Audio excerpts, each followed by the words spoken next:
एक दिन गणेश जी पेड़ के नीचे आराम से सो रहे थे। तभी कृष्ण जी उनके पास आकर कान में गुदगुदी करने लगे। परेशान होकर गणेश जी रोने लगे। ये देखकर कृष्ण जी भागे और एक जगह लकड़ी का घोड़ा बनाया, उसे अच्छे से पॉलिश किया और फिर पेंट से टचअप देकर सजा दिया। जब घोड़ा तैयार हुआ तो कृष्ण जी उसे लेकर सीधे गणेश जी के पास आए और दिखाया। अब गणेश जी झूलते हुए बोले, मेरे भाई कृष्ण के लिए लाइक और सब्सक्राइब जरूर करो। दीपावली आने वाला था। लक्ष्मी माता धरती पे जाने के लिए अपना बैग पैक कर रही थी। फिर शेरू को बुलाकर माता लक्ष्मी कहती है, शेरू जाओ और गणेश पुत्र से कहना कि तैयार रहे, दीपावली आने वाला है। तभी शेरू जल्दी से दौड़ते हुए गणेश भगवान के पास जाता है और गणेश भगवान से कहता है कि मुझे माता लक्ष्मी ने भेजा है। माता लक्ष्मी बोली है कि आप तैयार रहे, दीपावली आने वाला है, धरती पे जाना है। इतना कहकर शेरू वहाँ से चला जाता है। फिर माता के पास जाता है और माता से कहता है, माता मैं गणेश भगवान से बोलकर आ गया। फिर शेरू माता से पूछता है कि माता आप धरती पे क्यों जा रही है। माता बोलती है कि दीपावली के दिन मेरे भक्त मेरा इंतजार करते हैं। माता लक्ष्मी के लिए वीडियो को लाइक सब्सक्राइब कर। भोले बाबा कुर्सी पर बैठ के मजे से लैपटॉप चला रहे थे।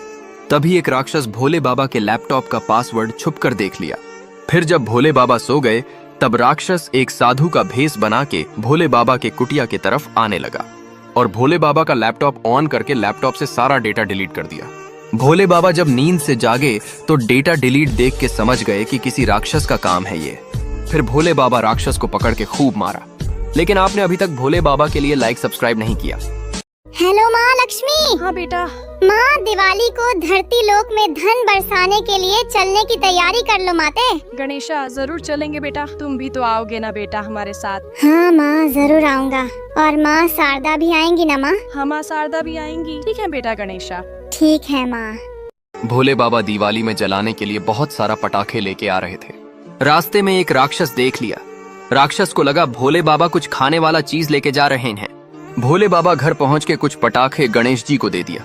इधर फिर भोले बाबा और गणेश जी सो गए। राक्षस साधु का भेष बना लिया और भोले बाबा के कुटिया तरफ आने लगा। राक्षस उस पटाखे को खाने का चीज समझ के सारा पटाखा चुरा के भाग गया। फिर राक्षस सभी पटाखे को जला जला के खाने लगा। फिर जब पटाखा राक्षस के शरीर से निकल के फटने लगा, राक्षस गणेश जी के पास पहुंचा मदद के लिए। गणेश जी राक्षस को देख के बहुत हंसा। लास्ट में गणेश जी रोने लगे क्योंकि आपने लाइक सब्सक्राइब नहीं किया। गणेश और हनुमान मोदक खा रहे थे। तभी दोनों में बहस हो जाती है कि कौन ज्यादा मोदक खा सकता है।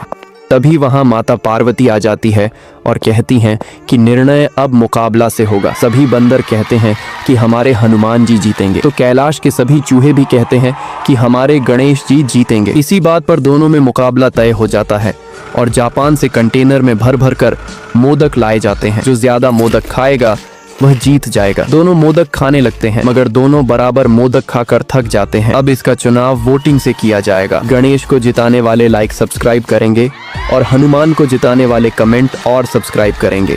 गणेश जी के लिए भोले बाबा ने तरबूज के छिलके का कार बना के दिया। ये सब एक राक्षस छुप कर देख रहा था। जब गणेश जी और भोले बाबा सो गए तब राक्षस ने साधु का रूप बनाया और भोले बाबा के कुटिया की तरफ चल दिए।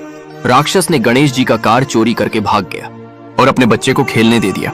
गणेश जी जब नींद से जागे तो रोने लगा क्योंकि आपने लाइक और सब्सक्राइब नहीं किया।